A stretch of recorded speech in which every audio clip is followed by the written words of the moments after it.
നമസ്കാരം പ്രവാസി മലയാളിയിലേക്ക് സ്വാഗതം. അങ്ങനെ പ്രവാസികൾ ജാഗ്രത പാലിക്കണം. കുറച്ചുകൂടി കടുപ്പത്തിലുള്ള കുറച്ച് കാര്യങ്ങളാണ് പറയാൻ പോകുന്നത്. അതെ, UAE ആണ് ഇത്തരം കാര്യങ്ങൾ പ്രഖ്യാപിച്ചിരിക്കുന്നത്. കഴിഞ്ഞ കുറച്ച് നാളുകളായി തന്നെ UAE പല എമിറേറ്റുകളും ഈ നിയന്ത്രണം ഏർപ്പെടുത്തി വരികയാണ്. ഇപ്പോഴിതാ ഷാർജ എമിറേറ്റും ഈ നിയന്ത്രണം ഏർപ്പെടുത്താൻ പോകുന്നു. അതായത് പറഞ്ഞു വരുന്നത് എന്തെന്ന് വെച്ചാൽ മറ്റൊന്നുമല്ല, പ്ലാസ്റ്റിക് ഉപയോഗം പരിമിതപ്പെടുത്താൻ വേണ്ടിയുള്ള കുറച്ച് നിയന്ത്രണങ്ങൾ കൈക്കൊണ്ടിരിക്കുകയാണ് ദുബായ്, അബുദാബി, പിന്നാലെ ഷാർജയും.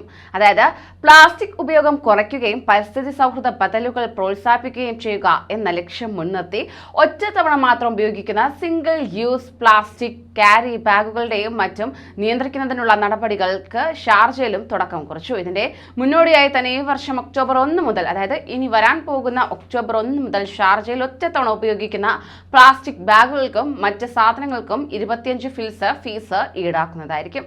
ഷാർജ എമിറേറ്റിനെ പരിസ്ഥിതി സൗഹൃദമാക്കുന്നതിനും മറ്റ് പ്രകൃതി സംരക്ഷണ പദ്ധതികൾക്ക് ഊർജ്ജം പകരാനും വേണ്ടിയാണ് ഈ തീരുമാനമെന്നാണ് എക്സിക്യൂട്ടീവ് കൗൺസിലിൽ അറിയിച്ചിരിക്കുന്നത്.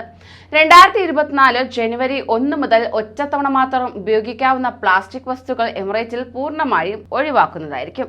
ഇതിന് സമ്പൂർണ്ണ നിരോധനം ഏർപ്പെടുത്തുന്നതിന്റെ ആദ്യഘട്ടമെന്ന നിലയിൽ തന്നെ ഒക്ടോബറിൽ ഇവയ്ക്ക് നിശ്ചിത തുക ഈടാക്കാനുള്ള തീരുമാനവും അധികൃതർ മുന്നോട്ട് വച്ചിട്ടുണ്ട്. ഈ പുതിയ തീരുമാനം അനുസരിച്ച് ഒറ്റത്തവണ ഉപയോഗിക്കാവുന്ന പ്ലാസ്റ്റിക് ബാഗുകളും മറ്റ് വസ്തുക്കളും കച്ചവടം ചെയ്യുന്നതും മറ്റൊരാൾക്ക് നൽകുന്നതും ഉൽപ്പാദിപ്പിക്കുന്നതും ഇറക്കുമതി ചെയ്യുന്നതുമെല്ലാം നിരോധിച്ചിരിക്കുകയാണ്. അവയ്ക്ക് പകരമായി മുനിസിപ്പാലിറ്റി കാര്യ വകുപ്പ് അംഗീകരിച്ച മാനദണ്ഡങ്ങളും ഗുണനിലവാരവുമുള്ള മെറ്റീരിയലുകൾ ഉപയോഗിച്ച് നിർമ്മിച്ചവയും പുനരുപയോഗ യോഗ്യവുമായ ബാഗുകളും മറ്റു വസ്തുക്കളും ഉപയോഗിക്കാനും സാധിക്കും.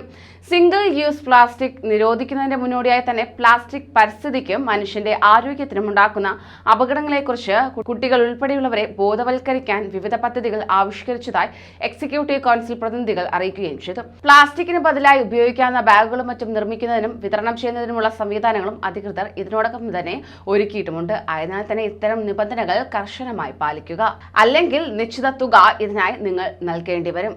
ഒറ്റത്തവണ ഉപയോഗിക്കാവുന്ന പ്ലാസ്റ്റിക്കുകൾക്ക് ഗുഡ് ബൈ പറയുക, അല്ലെങ്കിൽ കയ്യിലിരിക്കുന്ന കാശ് കാലിയാകും. കൂടുതൽ പ്രവാസി വാർത്തകൾക്കായി ഈ ചാനൽ സബ്സ്ക്രൈബ് ചെയ്യൂ.